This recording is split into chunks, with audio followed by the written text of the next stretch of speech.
আবারও একটা নতুন ভ্লগ নিয়ে চলে আসি তোমাদের সামনে। আর এই ভ্লগে করব মুড়ি মাখা। আর আমি মুড়ি মাখা খুব ভালো বানাই, তাই এই লেলাগুলো আমার কাছে মুড়ি খেতে চলে আসে। প্রথমে নিয়ে নিলাম পেঁয়াজ, তারপর নিয়ে নিলাম আদা, তারপর নিয়ে নিলাম ধনে পাতা, তারপর নিয়ে নিলাম লঙ্কা।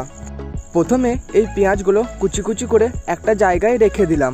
তারপর লঙ্কাগুলোও কুচি কুচি করে কেটে নিলাম।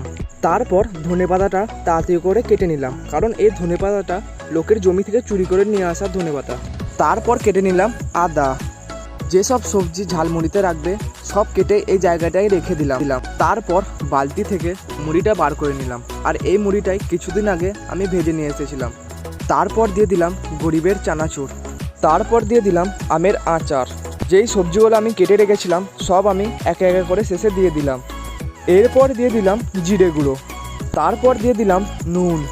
শেষে কাগজি লেবুটা কেটে মুড়ির মধ্যে দিয়ে দিলাম। সব শেষে মুড়িটা ভালো করে